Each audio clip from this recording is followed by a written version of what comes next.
News টুডেতে আপনাদেরকে স্বাগত। America দেখে নিচ্ছে এই মুহূর্তের বিশেষ কিছু খবর। রাজ্যসভায় ৫০০ টাকার নোটের বান্ডিল উদ্ধার হওয়া নিয়ে ধুন্ধুমার বেঁধে গেল। আর সেই ঘটনায় তদন্তের নির্দেশ দিয়েছেন রাজ্যসভার চেয়ারম্যান তথা উপরাষ্ট্রপতি জগদীপ ধনখড়। তিনি জানিয়েছেন, অভিষেক মনু সিংভি যেখানে বসেন সেখান থেকেই নোটের বান্ডিল উদ্ধার করা হয়েছে। আর তার নিয়েই হইচই শুরু হয়ে করে দিয়েছেন বিজেপি সাংসদরা। তারা দাবি করেন যে ঘটনা ঘটেছে তা অত্যন্ত গুরুতর বিষয়। যদিও কংগ্রেসের সাংসদ দাবি করেছেন যে তিনি মাত্র একটি ৫০০ টাকার নোট নিয়েই রাজ্যসভায় যান, ফলে নোটের বান্ডিল কোথা থেকে এসেছে তা নিয়ে তার কোনো ধারণা নেই।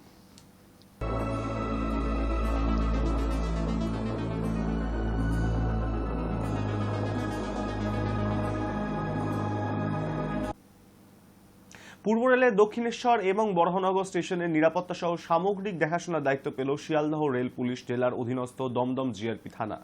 পুলিশ সূত্রে খবর, গত কয়েক সপ্তাহে নবান্নের তরফে এই নির্দেশ জারি করা হয়েছে। আর তারপরেই ওই দুই স্টেশনের দায়িত্বে হাওড়া রেল পুলিশ জেলার বেলুর জিআরপি থানার হাত থেকে তুলে নিয়ে দেয়া হয়েছে দমদম জিআরপির হাতে।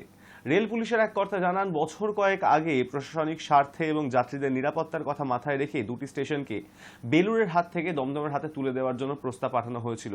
গত ২৮ নভেম্বর মন্ত্রিসভার বৈঠকে তাতে শিলমোহর পড়ে এবং এরপরেই ওই নির্দেশ জারি করা হয়।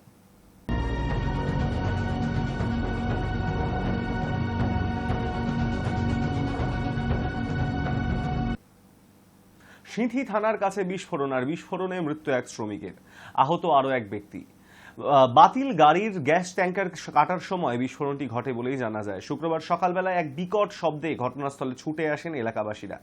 এক প্রত্যক্ষদর্শীর কথায়, এক বিকট শব্দ শুনেই ঘটনাস্থলে এসে পৌঁছন তারা। ঘটনাস্থলে এসে তারা দেখেন এক শ্রমিকের মৃতদেহ গাছে ঝুলে রয়েছে, আর একজন আহত অবস্থায় পড়ে রয়েছেন। আহত শ্রমিককে তড়িঘড়ি আরজিকর হাসপাতালে ভর্তি করানো হয় এবং ভর্তি করিয়েছেন স্থানীয়রা।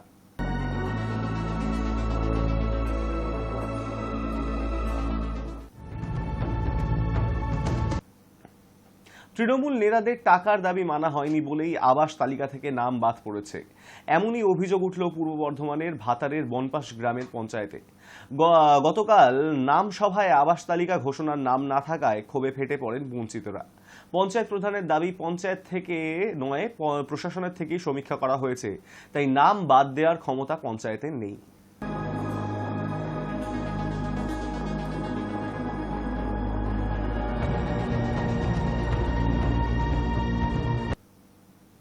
দিল্লির বিধানসভা ভোটের আগে ক্ষমতাসীন আম আদমি পার্টি ভোটার তালিকায় জালিয়াতির অভিযোগ তুলল। প্রাক্তন মুখ্যমন্ত্রী তথা আপ প্রধান অরবিন্দ কেজরিওয়ালের অভিযোগ, বিজেপির চক্রান্তে কয়েক হাজার প্রকৃত ভোটারের নাম ভোটার তালিকা থেকে বাদ দেওয়া হয়েছে।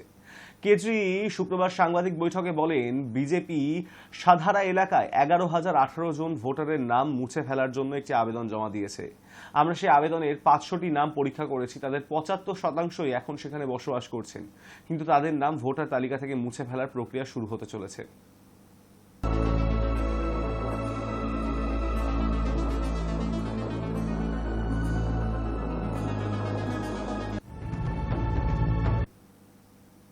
শুরু হয়ে গেল ২০২৫-এর গঙ্গাসাগর মেলার প্রস্তুতি। ২০২৫ সালের ১০ই জানুয়ারি থেকে শুরু হচ্ছে গঙ্গাসাগর মেলা। মেলার প্রস্তুতি নিয়ে বৈঠক হয়েছে জেলা শাসকদের। গঙ্গাসাগর মেলাকে কেন্দ্র করে প্রশাসনিক আধিকারিকদের সঙ্গে বৈঠক সহ কপিলমুনি মন্দিরের সমুদ্র সৈকত ঘুরে দেখলেন দক্ষিণ ২৪ পরগনার জেলা শাসক সুমিত গুপ্ত। বৈঠকে পুণ্যার্থীদের নিরাপত্তা ও যাতায়াত ব্যবস্থার উপর জোর দেওয়া হয়েছে। এই বৈঠকে মূলত কাকদ্বীপ রেল স্টেশন ও লট নম্বর ৮ ভেসেল ঘাট, নামখানা স্টেশন ও নারায়ণপুর থেকে গঙ্গাসাগরের বেনুবন পর্যন্ত যাতে পুণ্যার্থীদের জন্য ২৪ ঘন্টা ভেসেল পরিষেবা স্বাভাবিক থাকে সেই দিকেই জোর দেওয়া হয়েছে। দেশের বিভিন্ন প্রান্ত থেকে তীর্থযাত্রীরা ওই সময় সংক্রান্তির পুণ্য স্নানের জন্য ছুটে আসেন গঙ্গাসাগরে। সেখানে পুণ্যার্থীদের যাতে কোনো রকম সমস্যা না হয় সেই দিকেই নজর জেলা প্রশাসনের।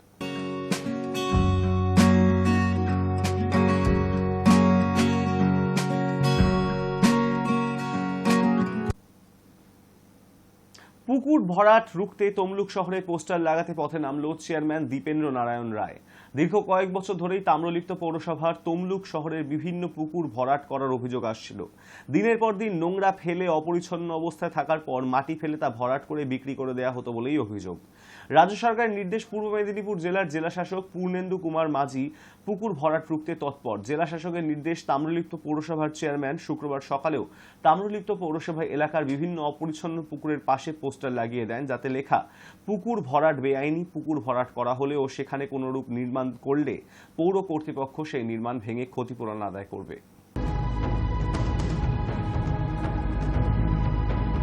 আমি তো বলবো পুকুরের সবসময় শহরে পুকুর থাকা উচিত এবং সব থেকে ভালো। নোংরা আবর্জনা থাকার পরিপ্রেক্ষিতে মানুষের শরীরে রোগনারা তৈরি হয়ে যাবে, এতে তো আরও খারাপ, ক্ষতি তো এতে, তাই না? বা বৃষ্টির জল, হ্যাঁ, বৃষ্টির জল বর্ষা হলে এতে তো ময়লা আরও জমলে আরও বেশি ডেঙ্গু মুখটুসুক এতে তো আরও বেশি হবে ওতে। তার থেকে এটা সব থেকে ভালো না, যে পুকুরটা পরিষ্কার হলে সব থেকে বেটার। ইতিমধ্যে আমরা কিন্তু পুজোর আগে বেশ কটা ফ্লেক্স বিভিন্ন জায়গায় টাঙিয়েছিলাম, কিন্তু কোনো এক অজানা কারণে সেই ফ্লেক্সগুলো কেউ বা কারা সরিয়ে নিয়েছে বা খুলে নিয়েছে, যার ফলে দ্বিতীয় পর্যায়ে আমি ভাইস চেয়ারপারসন রয়েছেন, আমাদের রিও সাহেব রয়েছেন, আমাদের সুভদ্রা কাউন্সিলর রয়েছেন, উত্তম সংগ্রাম সহ আমরা সবাই বেরিয়েছি এবং আমরা প্রাথমিক পর্যায়ে 100টা পুকুর আমরা সিলেক্ট করেছি। 100টা পুকুরে আমরা বোর্ড টাঙাতে যাচ্ছি। এখন এখানে হলো, এরপর আমরা 7 নম্বরে যাব, 8 নম্বরে যাব, 11 নম্বরে যাব, পর্যায়ক্রমে আমরা সমস্ত জায়গায় বোর্ড টাঙিয়ে দেবো এবং আমরা কিন্তু রাজ্য সরকারের নির্দেশ অনুযায়ী আমরা কঠোর ব্যবস্থা হবে এবং প্রয়োজনে আমরা এফআইআর করবো। এফআইআর করে পুলিশদের অ্যারেস্ট করাবো যারা বেআইনিভাবে এভাবে পুকুর ভরাট করবে। এগুলো কি করে ভরাট করছে, কি কারণে? মানে রাতে এখন দেখুন, পৌরসভার তো সেরকম ভিজিলেন্স সিস্টেম নেই, আমরা যখন খবর পাই সঙ্গে সঙ্গে ব্যবস্থা নিই। বাংলাদেশে অত্যাচারিত হিন্দুদের ওপর অত্যাচারের বিরুদ্ধে এবার রাস্তায় নামলো হিন্দু জাগরণ কমিটি। মিনাখা বাজার থেকে চৈতল ব্রিজ পর্যন্ত প্রায় 3 কিলোমিটার পায়ে হেঁটে প্রতিবাদ জানান হিন্দু জাগরণ কমিটি। তাদের দাবি, অবিলম্বে বাংলাদেশে হিন্দুদের উপর অত্যাচার বন্ধ করতে হবে। বাংলাদেশে যেভাবে হিন্দুরা অত্যাচারিত হচ্ছে তার বিরুদ্ধে কয়েকশো মহিলা ও পুরুষ রাস্তায় নেমে প্রতিবাদে সামিল হয়। তাদের দাবি, যেভাবে বাংলাদেশে হিন্দুদের উপর অত্যাচার করা হচ্ছে, বিভিন্ন জায়গায় মন্দির ভাঙা হচ্ছে, মহিলাদের বাজারে যাওয়া নিষিদ্ধ ঘোষণা করা হচ্ছে, এক প্রকার তালিবানি শাসন চলছে বাংলাদেশে। আজকে কয়েকদিন যাবত আপনারা দেখতে পাচ্ছেন সারা বাংলাদেশ জুড়ে যেভাবে হিন্দুদের ওপর অত্যাচার হচ্ছে, তার সঙ্গে সঙ্গে সাধু সন্ন্যাসী তাদেরকে গ্রেপ্তার করা হচ্ছে, সাধারণ মানুষকে অত্যাচার করা হচ্ছে, মা বোনেদের ওপর অত্যাচার করা হচ্ছে বাংলাদেশে। এবং সেখানকার মন্দির, ইস্কন মন্দির, নাট মন্দির দেখে দেখে হিন্দুদের মন্দিরগুলো ধ্বংস করা হচ্ছে, ভেঙে দেওয়া হচ্ছে। আমরা তার প্রতিবাদে আজকে এখানে সমগ্র পশ্চিমবঙ্গের হিন্দুদের সাথে সাথে এই মিনাখা বিধানসভার অন্তর্গত এবং মালঞ্চর পার্শ্ববর্তী যারা আছেন হিন্দু সনাতনী ভাইদেরকে আহ্বান জানানো হয়েছিল, সেখানে আমরা উপস্থিত হয়েছি এই পদযাত্রায়। এবং আরও বিশৃঙ্খলা যেটা তৈরি হচ্ছে সারা বাংলাদেশ জুড়ে, যেটা ভারতবর্ষে তার প্রতিক্রিয়া শুরু হয়েছে এবং আগামী দিনে হয়তো আরও প্রতিক্রিয়া দেখা যাবে, সেটা হলো ভারতীয় জাতীয় পতাকার উপরে যেভাবে অপমান করা হচ্ছে বাংলাদেশে।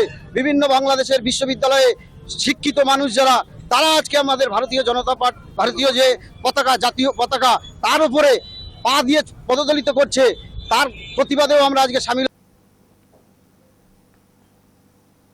নেতা রাহুল কবির ভারতীয় পণ্যকে বয়কটের ডাক দিয়েছেন। বিএনপি নেতা রাহুল কবির কি বলছেন আপনাদের শোনাবো।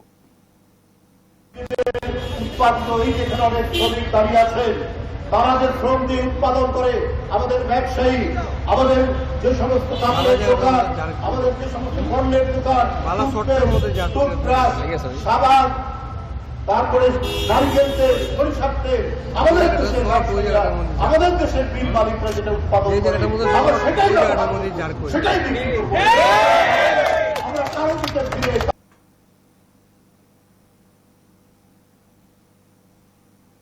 বাংলাদেশে যখন হিন্দু নিপীড়ন, হত্যা নিয়ে বিশ্বে রাজনীতি তোলপাড়, ভারতের সঙ্গে বাংলাদেশের সম্পর্কে টানাপোড়েন, ঠিক সেই সময় সমাজ মাধ্যমে লম্বা পোস্ট লিখলেন বাংলাদেশের জনপ্রিয় পরিচালক মোস্তাফা সাইয়ার ফারুকী। এপার বাংলায় মোস্তাফা সরোয়ার ফারুকীর প্রথম পরিচিতি, তিনি বাংলাদেশের একজন জনপ্রিয় পরিচালক। তার তৈরি ছবি, তার তৈরি সিরিজ যথেষ্ট প্রশংসা পেয়েছে এদেশে। কয়েক মাস আগেই যখন ছাত্র আন্দোলনে উত্তাল হয়েছিল বাংলাদেশ, সেই সময় পরিচালক ও বুদ্ধিজীবী হিসেবেই উত্তপ্ত পরিস্থিতি নিয়ে মুখ খুলেছিলেন তিনি। এখন তিনি বাংলাদেশের অন্তর্বর্তীকালীন সরকারের অন্যতম উপদেষ্টা। বাংলাদেশে যখন হিন্দু নিপীড়ন, হত্যা নিয়ে বিশ্ব রাজনীতি তোলপাড়, ভারতের সঙ্গে বাংলাদেশের সম্পর্কে টানাপোড়েন, ঠিক সেই সময় সমাজ মাধ্যমে লম্বা পোস্ট লিখলেন তিনি, যার মূল বক্তব্যই হল হাসিনা পরবর্তী বাংলাদেশের সঙ্গে বন্ধুত্ব ঝালিয়ে নিন। শুধু তাই নয়, ফারুকী প্রশ্ন তুললেন বাংলাদেশের পরিস্থিতির বিষয়ে ভারতের ভূমিকা নিয়েও। ফারুকী তার লেখার শুরুতেই স্পষ্ট করে দিয়েছেন নিজের অবস্থান। প্রথমেই ভারতের প্রতি তার বার্তা, হাসিনা অধ্যায় শেষ। এটাই এখন বাংলাদেশের বাস্তব চিত্র। ভারতে এবার তা মেনে নেওয়া উচিত। শুধু তাই নয়, ফারুকী ভারতে হাসিনা আশ্রয় নিয়েও মন্তব্য করেছেন। তিনি লিখেছেন, ভারতীয় বন্ধুদের মাথায় রাখা উচিত, গণহত্যার দায়ে অভিযুক্তকে আশ্রয় দিতে আদতে বাংলাদেশিদের অনুভূতিকেই আঘাত দিয়েছে তারা। শুধু তাই নয়, ফারুকী তার এই লেখার ভারতীয় সংবাদ মাধ্যমের ভূমিকার উপরও আঙুল তুলেছেন। তার কথায় বাংলাদেশের পরিস্থিতি এবং সর্বোপরি হিন্দুদের নিপীড়ন, হত্যা নিয়ে রীতিমতো ভুয়ো খবর ছড়াচ্ছে ভারতের সংবাদ মাধ্যম। বাংলাদেশের সংখ্যালঘুদের অবস্থা ভারতে মুসলিম ও খ্রিস্টানদের তুলনায় অনেক ভালো। যদি তাদের খবর সত্যি হয়, তাহলে আন্তর্জাতিক সংবাদ মাধ্যমগুলোর কাছে অনুরোধ করব তারা বাংলাদেশে এসে বাস্তব চিত্র তুলে ধরুক।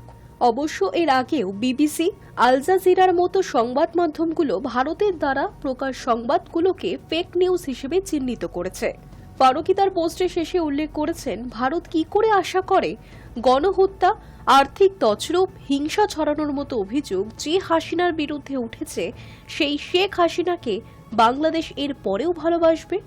ফারুকীর প্রশ্ন, ভারত কি জার্মানকেও তাহলে হিটলারের মতো অত্যাচারের পক্ষ নিতে বলবে? High news network. শেখ হাসিনার পর এবার বাংলাদেশের নোট থেকে মুছে ফেলা হচ্ছে বঙ্গবন্ধু শেখ মুজিব রহমানের ছবি। চলতি বছরে ছাত্র আন্দোলনে উত্তাল হয়েছিল বাংলাদেশ। দেশ ছাড়তে হয়েছে শেখ হাসিনাকে। বঙ্গবন্ধুর মূর্তি ভাঙচুর করা, তার নামাঙ্কিত বিভিন্ন বাড়ি তছনছ করা, মুজিবুরের স্মৃতি বিজড়িত সমস্ত সৌধই নষ্ট করেছে বাংলাদেশের দুর্বৃত্তরা। বাংলাদেশের সাবেক প্রধানমন্ত্রী শেখ হাসিনাকে ক্ষমতাচ্যুত করার কয়েক মাস পর এবার বাংলাদেশ নিজেদের মুদ্রা থেকে মুছে ফেলতে চলেছে বঙ্গবন্ধু শেখ মুজিবুর রহমানের ছবি। তার প্রস্তুতি একেবারে শেষ পর্যায়ে। এবার আর জল্পনা নয়, নোট থেকে দেশের প্রতিষ্ঠাতা শেখ মুজিবুর রহমানের ছবি মুছে ফেলতে তারা প্রস্তুত, জানিয়েছে ঢাকা ট্রিবিউন। বাংলাদেশ ব্যাংক নতুন নোট মুদ্রণ শুরু করেছে। তাতে কার ছবি থাকছে? তাতে রয়েছে জুলাই বিদ্রোহের কোনো চিহ্ন। বাংলাদেশের সংবাদ মাধ্যম থেকে জানা যাচ্ছে, বাংলাদেশ ব্যাংক নতুন নোট ছাপানোর প্রক্রিয়া শুরু করেছে। তাতে জুলাই মাসের বিক্ষোভের প্রতীক রয়েছে। সেই নোটে রয়েছে সেই আন্দোলনের স্মৃতি বহনকারী গ্রাফিতি। জুলাই আগস্টে ধারাবাহিক বিক্ষোভের ফলে শেষ পর্যন্ত শেখ হাসিনাকে ক্ষমতাচ্যুত করা হয়। 5ই আগস্ট দেশ ছাড়তে হয় শেখ হাসিনাকে। ভারতে চলে আসেন মুজিবুর কন্যা। নোবেল জয়ী মোহাম্মদ ইউনূস পরবর্তীকালে অন্তর্বর্তীকালীন প্রধান উপদেষ্টার ভূমিকা গ্রহণ করেন। তারপর থেকে আরও অশান্ত বাংলাদেশ।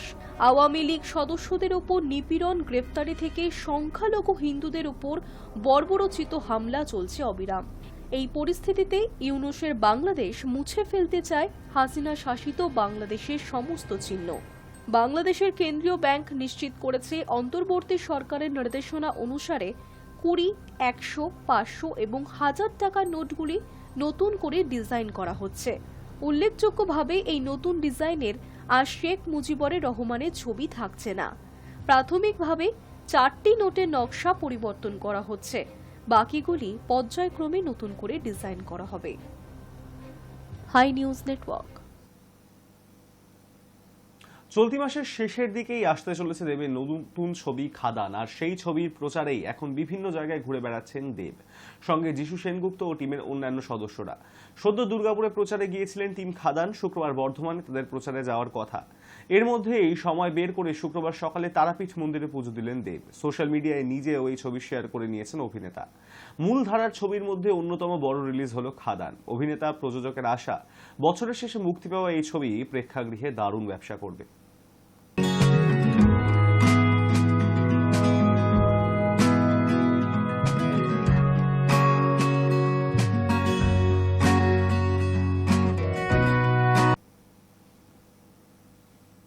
নিউজ টুডে এখন এই পর্যন্তই। দেখতে থাকুন হাই নিউজ, নির্ভীক, নিরপেক্ষ।